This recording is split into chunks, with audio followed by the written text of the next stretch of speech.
अब इसी के साथ में टाइप नंबर 10 चलते हैं। ट्री कंसेप्ट की कोई एक चीज है और उसके कई सारे तुम्हें टुकड़े करने हैं, जैसे एक भाग हो गया, दूसरा हो गया, तीसरा हो गया, चौथा हो गया, ठीक है, और उसके ऊपर में तुमसे यहाँ पर बातें पूछी गई हैं।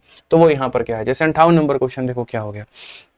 आप यहां पर देखिए, कहा गया एक कंपनी में 35% एम्प्लॉय जो है साइंस बैकग्राउंड से हैं, 1/5 जो है वो आर्ट्स बैकग्राउंड से हैं, बाकी या तो अनपढ़ हैं या फिर मेरे भाई कॉमर्स बैकग्राउंड से है। नंबर ऑफ अनपढ़ों की संख्या 300 है, जो कि आधा है मेरे भाई कॉमर्स बैकग्राउंड के। How many employ are there from science and arts. एकदम हलवा क्वेश्चन है मेरे भाई। तुम्हारे सामने सबसे पहले साइंस बैकग्राउंड वाले हैं, फिर उसके बाद में आर्ट्स बैकग्राउंड वाले हैं, फिर या तो मेरे भाई अनपढ़ है या फिर तुम्हारे कॉमर्स वाले हैं।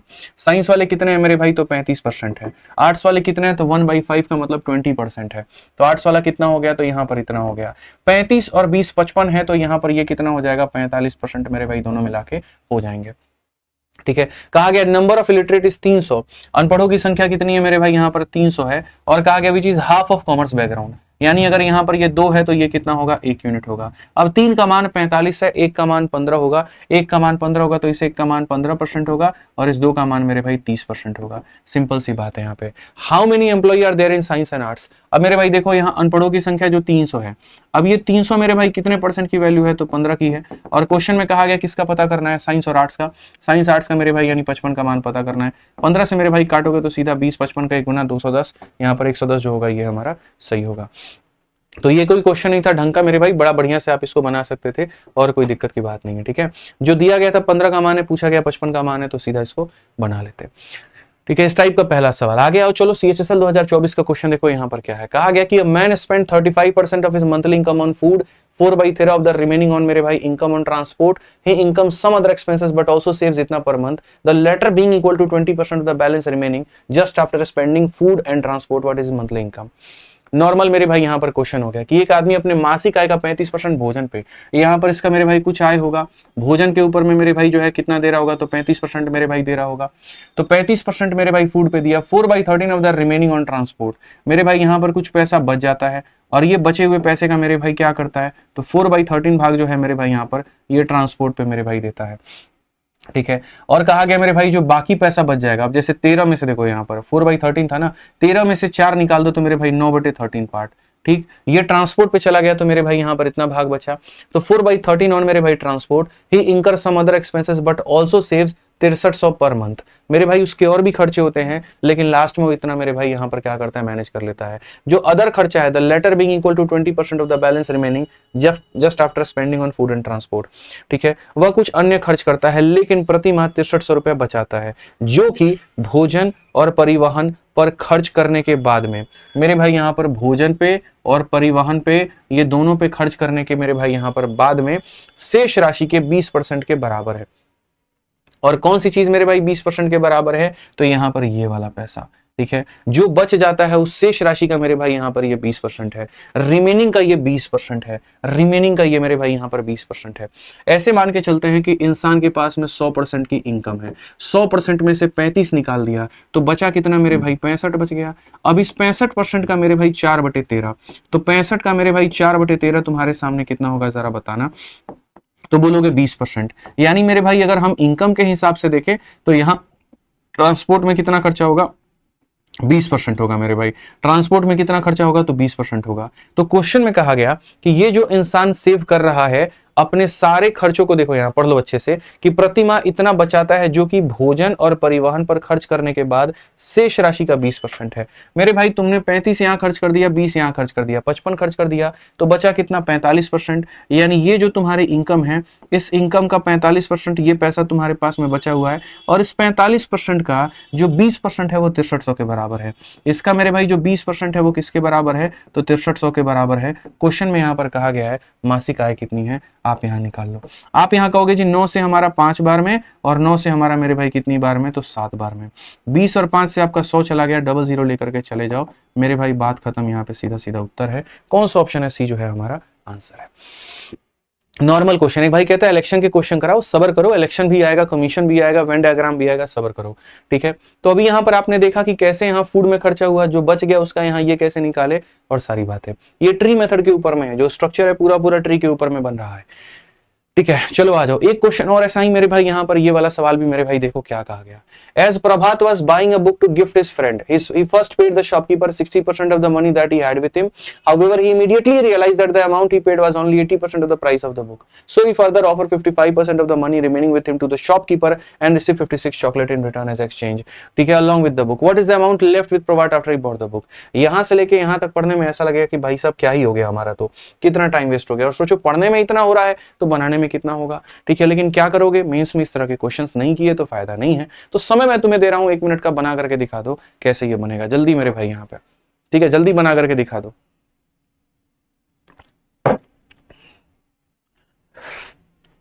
प्रभात अपने दोस्त को उपहार देने के लिए पुस्तक खरीद रहा था, तो मान लो उसके पास में कितने रुपए थे, उसके पास में 100 रुपए थे एग्जाम्पल के तौर पे। उसने पहले दुकानदार को अपने धन का 60% भुगतान किया, उसके पास में जो पैसा था उसका 60% यानी इतना भुगतान किया जो उसके पास था। हालांकि उसे तुरंत महसूस हुआ उसने जो राशि चुकाई है वह पुस्तक की कीमत का केवल 80% है। ये पुस्तक की कीमत का 80% है। ठीक है, आज मैं किसी को इतना पैसा देता हूं और पता चलता है यार ये तो बुक का सिर्फ और सिर्फ मेरे भाई कितना है, 80% है। ये 80% की वैल्यू थी, तो यानी जो बुक की कीमत आ जाएगी वो हम कैसे निकालेंगे, तो मेरे भाई बुक की कीमत को ऐसे निकालेंगे कि ये जो 80% की वैल्यू है तो 100% का मान मेरे भाई यहाँ पर कितना होगा।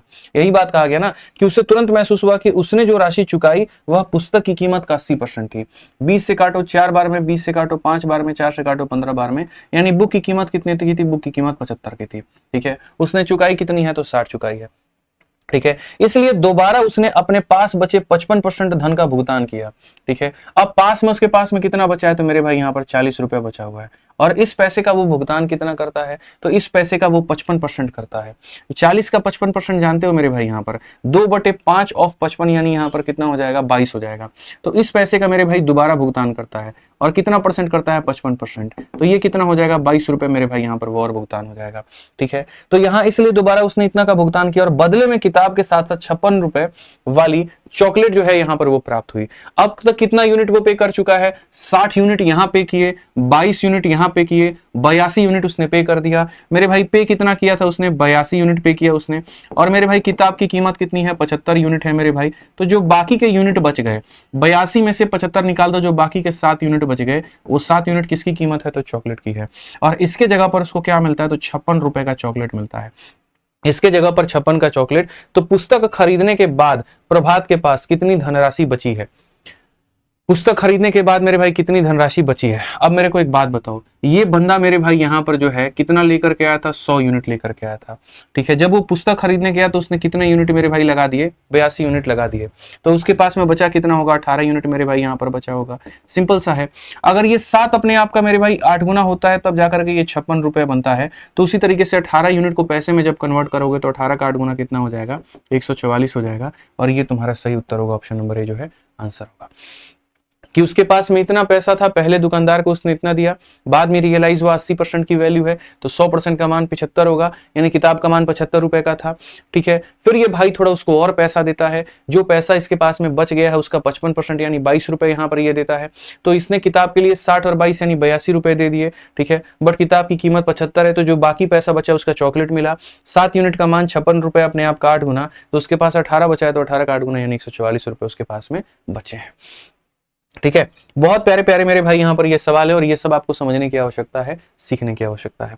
आइए चलिए यहाँ पर 61 नंबर क्वेश्चन, यही वाला क्वेश्चन है। मेरे भाई कह रहे थे कि ये दिखने में आसान है लेकिन लोगों का बहुत ज्यादा वक्त बर्बाद करता है। यही वो सवाल था जो मैंने पीछे थोड़ी हाइक बना दी थी, बट असल में वो सवाल यहाँ पर मौजूद है।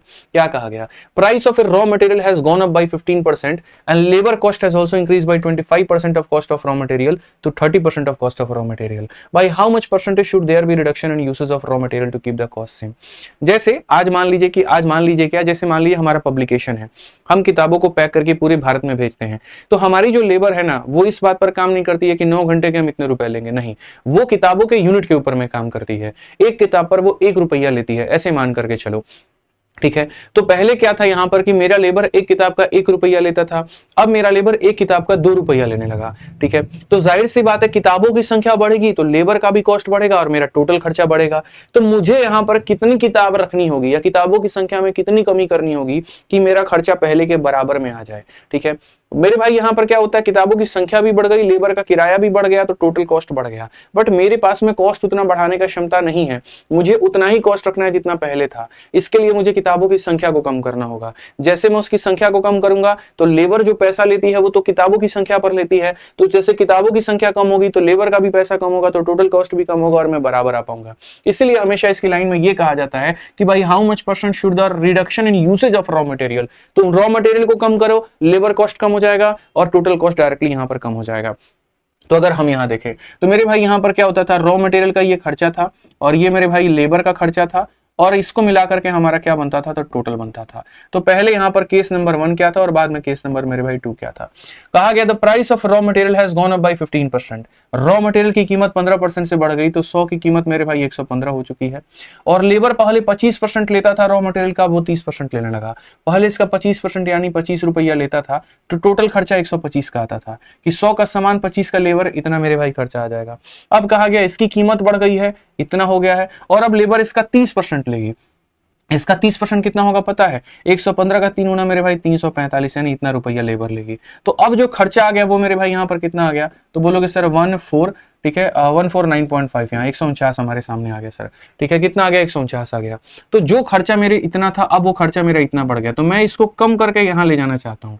कहा गया भाई how much percentage should there be reduction, reduction कितने का मेरे भाई करोगे, इसमें कितना कम करोगे कि यहाँ पर ये हो जाए, तो बोलोगे 24.5, कितना कम करोगे 24.5, कितने की कमी, तो 24.5 की, और कितने के ऊपर में मेरे भाई यहाँ पर 149.5 के ऊपर में इंटू कितना करोगे 100, मेरे भाई ये तुम्हारा आंसर है, सीधा सा हिसाब किताब है भाई, ये तुम्हारा मेरे भाई यहाँ पर आंसर हो गया। ठीक है, अब यहाँ पर तुम कैलकुलेट करके देख लो कि मेरे भाई ये तुम्हारा कितना परसेंट आ रहा है, अप्रोक्सीमेट वैल्यू निकालो कितना आ जाएगा।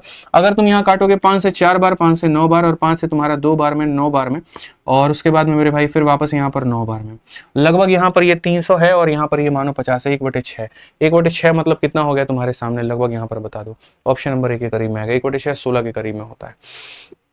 आप करके देख लीजिए, इसका लगभग ये 6 गुने के करीब में ही है मेरे भाई यहाँ पर, तो 16 पॉइंट यहाँ पर ये हो जाएगा। ठीक है मेरे भाई, बिल्कुल सॉल्व करके देख लो ना इसको, अप्रोक्सीमेशन लो 50 और 300, तो 50 का 6 गुना 1/6 के करीब में आ गया।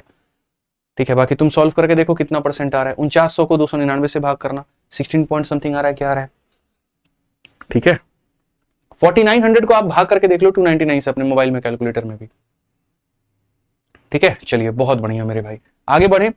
4900 डिवाइडेड बाई 299 हो गया ना भाई यहाँ पे। ठीक है, अप्रोक्सीमेशन का भी सहारा लिया करो, वो भी बहुत जरूरी होता है, बहुत फायदेमंद होता है। अब जैसे इसी क्वेश्चन में देखो, इसका आंसर पूरी दुनिया को पता है 24.6, इतनी बार तुम मॉक टेस्ट में और दुनिया जहान में लगा चुके होगे, तुम्हें पता होगा, बट मेरे भाई फिर भी बना लो, वही वाला क्वेश्चन है जो पीछे वाला था। ठीक है, सेम है कि निर्माण इकाई में देखा गया कि कच्चे माल की कीमत में 25% की वृद्धि हो जाती है, और श्रम की जो लागत है पहले 30% लेबर लेता था, वो 38% लेने लगा है, तो यहाँ पर कितना कमी करोगे। तो ये क्वेश्चन मेरे भाई तुम बना लेना, ये तुम्हारे लिए होमवर्क है, आंसर 24.6 है, बना लेना, पीछे वाले कंसेप्ट के ऊपर में ही है, ये डायरेक्टली लिंक है उसके ऊपर में। ठीक है, चलिए तो मेरे भाई यहां पर ये सारा का सारा टाइप करने के बाद में अब आ जाते हैं टाइप नंबर 11, फ्रेश फ्रूट और यहां पर ड्राई फ्रूट का कंसेप्ट। ये भी छोटा सा मेरे भाई एक टाइप है जो कि तुम्हें अपने पेपर के लिए पढ़ लेना है, और बहुत ज्यादा यहां पर ये कोई भारी भरकम चीज नहीं है। पढ़ो मेरे भाई, 63 नंबर क्वेश्चन में यहाँ पर क्या कहा गया। सवाल में यहाँ बोला गया, large watermelon weight 20 kg with 96% of it weight being water, it is allowed to stand in the sun for a while and some of the water evaporate so that now only 95% of it is water, what is the reduced weight now. ये fresh और dry fruit का concept क्या होता है कि भैया देखो होता क्या है, एक तुम्हारे पास फल होता है, ताजा ताजा फल, जैसे तुम अंगूर को कह सकते हो, लालमी यानी वाटरमेलन को कह सकते हो। उसमें क्या होता है कि पानी की मात्रा ज्यादा होती है, गुदा का मात्रा कम होता है, या परसेंटेज कह लीजिए, पानी का परसेंट ज्यादा रहेगा फ्रेश में हमेशा, और यहां पर जो पल्प है उसका परसेंटेज कम होगा। जब तुम उसको धूप में छोड़ देते हो सूखने के लिए, उसके बाद में क्या होता है, सारा पानी सूख जाता है, तो अब पानी का प्रेजेंस कम हो जाता है, परसेंटेज कम हो जाता है, और गूदा का जो परसेंटेज है वो बढ़ जाता है। बट इस पूरे प्रक्रिया में एक चीज रहती है और वो सेम रहती है, वो है गूदा की एक्चुअल वैल्यू। जैसे मानो इस कंपनी में यहां पर एक बहुत बड़ा इन्वेस्टर है, ठीक है, वो इन्वेस्टर का परसेंटेज बहुत ज्यादा है और मेरा परसेंटेज कम है, वो 70% मालिक है और मेरा भाई 30% है। धीरे धीरे वो इन्वेस्टर अपना पैसा निकालते जाता है, लेकिन मैं वैसा का वैसा ही रहता हूं। कल के दिन पता चले वो 70 रुपया से 10 रुपया पर आ गया और मैं 30 का 30 ही रहा, या वो 70 से 20 पर आ गया और मैं 30 का 30 रहा। अब पूरे कंपनी में 50 रुपए में 30 रुपया मेरा, यानी मैं 60% का मालिक हो गया। मेरा परसेंटेज वेरी करेगा बट मेरी वैल्यू वैली नहीं करेगी। पहले भी मेरे पास 30 रुपए थे, अब भी मेरे पास में 30 रुपए हैं। तो जैसे तुम्हारा कोई अगर अगर फल है, वो फल में गूदे का वजन अगर 1 किलो है ना, तो मेरे भाई जब वो ताजा था तब भी वजन 1 किलो, सूखा था तब भी वजन 1 किलो। जैसे इंसान के शरीर में जो मांस है, मांस का वजन नहीं बदलता है, पानी के ऊपर नीचे होने से इंसान का वजन बदल रहा होता है। आप जनरली ऐसे कंसीडर कर लो इस एग्जांपल के लिए। तो जो मेरे भाई वेट होगा तुम्हारा पल्प का, ठीक है, ड्राई फ्रूट में, और जो वेट होगा मेरे भाई तुम्हारा पल्प का फ्रेश फ्रूट में, यहां पर किस केस में मेरे भाई ड्राई फ्रूट में, समझना मेरे भाई, ये किस केस में ड्राई फ्रूट में, और यहां पर मेरे भाई किस में फ्रेश फ्रूट में, ये दोनों क्या होगा सेम। तो हम वेट को मेरे भाई बराबर करते हैं और वेट को देखते हैं। तो अगर हम देखें तरबूज में यहां पर 20 किलोग्राम का तरबूज है जिसमें 96% क्या है, तो पानी है। अगर 96% पानी है तो गूदा कितना होगा, 4%। यानी इस तरबूज का मेरे भाई 4% क्या है, गूदा है। यहां से गूदे का मात्रा निकालो, ठीक। फिर कहा गया थोड़ी देर के लिए धूप में छोड़ दिया गया, कुछ पानी वाष्पित हो गया, अब इसमें केवल 95% पानी है। अब 95% मेरे भाई पानी है तो गूदा कितना परसेंट होगा, 5% होगा। यानी अब अगर इसका वजन x किलो है ना, तो उसमें 5% क्या होगा, तो मेरे भाई गूदा होगा। पहले के वजन का 4% और अब के वजन का 5%, दोनों गूदा ही है, दोनों क्या होंगे, बराबर। दोनों गूदा है तो दोनों क्या होंगे मेरे भाई, बराबर। बस बात खत्म। 5 से काट देंगे, 4 बार में 4 चुके 16 आ गया यहाँ पर। ये तो देखो ये है बहुत आसान सवाल, लेकिन कभी कभार पेपर में क्वेश्चन यहाँ से भी आ जाता है। जैसे हो सकता है परसेंटेज का क्वेश्चन आसान आ जाए, प्रॉफिट लॉस का क्वेश्चन टफ आ जाए, तो थोड़ा इस टाइप के भी क्वेश्चंस करने हैं। हमें हर एक टाइप इस बैच में करना है, हमें हर एक लेवल का क्वेश्चन इस बैच में करना है, छोड़ना हमें कुछ भी नहीं है। पहले दिन से माइंडसेट बना के चलना है कि पूरा मैथ्स में 90 चाहिए तो चाहिए मेरे भाई। यहाँ एक नंबर अफोर्ड नहीं कर सकते। मुझे 89 पसंद नहीं है, पिछली बार भी मैंने इस बैच में कहा था, यहाँ भी कह रहा हूँ 89 भी आया तो मेरे भाई मत बताना मुझे 89 आया। हालांकि 89 का कोई एल्गोरिथम बनता नहीं है, या तो 87 आ सकता है मेरे भाई यहाँ पर, या 86 आ सकता है। छूट गया तो छोड़ दिया तो मेरे भाई 3 कट गए, और गलत कर दिया तो 4 कट गए, तो वो भी पसंद नहीं। भाई क्यों यार हम अफोर्ड करें, क्यों हम यहाँ 86 से 87 का टारगेट लें, क्यों 80 प्लस का टारगेट लें, क्यों 85 प्लस का टारगेट लें। जब क्षमता है, पोटेंशियल है तुम्हारे अंदर भी, और जब मैं उस लेवल के क्वेश्चंस करवा रहा हूँ, सिखा रहा हूँ, तो ठोके लाओ ना नंबर में। इसमें कौन ऐसा क्वेश्चन है मेरे भाई यहाँ पर जो है कि तुम करने जाओगे और नहीं होगा तुमसे। क्यों भाई, 3 महीने का वक्त है तुम्हारे पास में, पढ़ो ना। किसी ने रोका है, हाथ पांव रोका है तुम्हारा, पढ़ो मेरे भाई। यहाँ पे एक चीज ऐसी है जो मेरे भाई बता दो कि सर ये चीज ऐसी है जो आप नहीं पढ़ा रहे, इसके चलते हमारा नंबर कट जाएगा, नहीं, हम सब पढ़ाएंगे। परसेंटेज, प्रॉफिट लॉस, पूरा अरिथमेटिक, पूरा एडवांस, पूरा डीआई, एक एक चीज, प्रोबेबिलिटी का नया वाला सारा सवाल, नए पैटर्न के सारे बेस्ड क्वेश्चन, हम सब कुछ कराएंगे। तो जब हम सब कुछ कराएंगे, तुम्हें सब कुछ इस बैच के अंदर में मिलेगा मेरे भाई। पूरा क्लास भी मिलेगा तुम्हें जो है प्रैक्टिस करने के लिए प्रो लेवल की शीट मिलेगी, और सारे क्वेश्चंस मिलेंगे, ठीक है। तो फिर दिक्कत क्या है, फिर पढ़ो बढ़िया से, छोड़ना थोड़ी है। अभी से समय है तुम्हारे पास में, 3 महीने का वक्त है। 3 महीने में ढंग का शेड्यूल बनाओगे, चारों विषय को अच्छे से पढ़ोगे तो नंबर तुम्हारे बनेंगे। बट मेरे सब्जेक्ट में मैथ्स में 90 में 86 भी नहीं चाहिए, 87 भी नहीं चाहिए, पूरा नंबर चाहिए मुझे, ध्यान रखो। अब ये क्वेश्चन देख लो, वाटर मेट का वजन जो है मेरे भाई 17 किलो है, 91% वाटर है। तो 17 किलो का अगर 91% वाटर है तो गूदा 9% होगा। कहा गया मेरे भाई धूप में छोड़ दिया जाता है, अब सिर्फ 85% वाटर है। तो मेरे भाई अगर उसका वजन अब इतना है, 85 वाटर है, तो 15% गूदा होगा मेरे भाई यहाँ पे। What is the reduced weight of the watermelon now? 17 kilo में यहाँ पर जो है 9% मेरे भाई पानी, 9% गूदा था। अब उसके बाद में यहाँ पर जो है x में मेरे भाई 15 है। यहाँ पे आप यहाँ देखोगे तो बोलोगे सर ये देखो 3 से हमारा 3 बार में, 3 से हमारा 5 बार में, 51 को 5 से भाग करोगे सर 10.2, ठीक है। तो क्वेश्चन में ये कहा कि नया वाला मान बता दीजिए, नहीं, ठीक है। एक बार रुक जाओ पहले, what is the reduced rate, हाँ सही है मेरे भाई, नया वाला मान कितना होगा, तो 10.2 होगा। यहाँ पर वजन वो घट करके कितने पर चलाएगा, 10.2 पर चलाएगा, ठीक है। ऐसे ही एक और क्वेश्चन है मेरे भाई, उड़ा दो जल्दी से। यहाँ पे ताजे फल में 68% पानी है और सूखे में 20% पानी है, इसमें गूदा कितना होगा, तो 32%, और सूखे वाले में गूदा कितना होगा, तो मेरे भाई यहाँ पर 80%, ठीक है। कहा गया 65 किलोग्राम ताजा फल, ताजा फल कितना लेना है, 65 किलोग्राम में कितना सूखा फल होगा, सूखा फल कितना होगा, x किलो होगा। इसका 32% इसके 80 के बराबर है। सीधा मेरे भाई काटो, 8 से या 16 से तुम काटो 5 बार में, 16 से काटो 2 बार में, 5 से काटो 13 बार में, 13 × 2 26 हो जाएगा। कौन सा ऑप्शन है, बी आंसर है। कोई मतलब ही नहीं बनता ऐसे सवालों का। तो फिर से रिपीट कर देता हूं, देखो यहाँ पर आपका जो ये मेंस बैच है, इसके अंदर में आपको मेरे भाई सारी लाइव क्लासेस भी अटेंड करनी है, ठीक है। उसके बाद में जितने क्लासरूम शीट है उसको 1 से 2 बार बनाना है। इसके अलावा हम आपको जो प्रो लेवल की मेरे भाई शीट देंगे वो यहाँ पर आपको 2 बार करने हैं। एंड के टाइम पर आपको मेंस के लिए मेरे भाई 30 या 50 मॉक टेस्ट हम दे देंगे। हालांकि एंड में नहीं, हम शुरू में ही स्लॉट बांटते रहेंगे। पहले महीना में हमने 15 दे दिया, अगले महीना 15 दे दिया, अगले महीना हमने 15 टेस्ट प्रिपेयर करके दे दिया, तो एप्लीकेशन पर आपको 50 के करीब में मॉक टेस्ट मेंस लेवल का मिल जाएगा। और अंत के समय में यहाँ पर जो है हम आपको आराम से 10 प्रैक्टिस सेट लाइव भी हो सकता है करवा दे, समय के बचत के ऊपर में है। और प्राइवेट टेलीग्राम जो आप लोगों का जुड़ा हुआ है, अभी 1 हफ्ते के बाद में उसको एक्टिव कर देंगे, तो वहां पर भी हम आपके साथ में कनेक्ट करते रहेंगे, डिस्कशन होता रहेगा, और मैं बीच बीच में उसको भी लाइव आता रहूंगा, ठीक है। तो बढ़िया से पढ़ाई करो मेरे भाई, यहाँ पर सब कुछ तुम्हारे इस मेंस बैच में मैंने दे दिया है, जितना मेरे तरफ से हो सकता था, ठीक है। एक शिक्षक के नाते, भाई के नाते जितना कुछ मैं कर सकता था वो सारा कुछ मैं तुम्हारे लिए कर चुका हूँ। बस बढ़िया से अपना जुड़ करके अपना पढ़ाई करो भाई, ठीक है। चलिए, बाकी सेशन कैसा लगा मेरे भाई वो कमेंट बॉक्स में आप बता दीजिएगा। पूरा सेशन जो है यहाँ पर पूरी जो पीडीएफ है हमने मेरे भाई यहाँ डाल रखी है टेलीग्राम पर, तो बढ़िया तरीके से सारे लोग निकाल करके इसका फायदा जरूर ले लेंगे, ठीक है। चलिए, तो मिलते हैं मेरे भाई अब एप्लीकेशन पे सीधा। ध्यान रखिए अपना, आप खुश रहिए, मस्त रहिए, बढ़िया से पढ़ाई आप करते रहिए, ठीक है। चलिए, बहुत बहुत धन्यवाद मेरे भाई यहाँ पे, बहुत बहुत धन्यवाद, थैंक यू, ठीक है।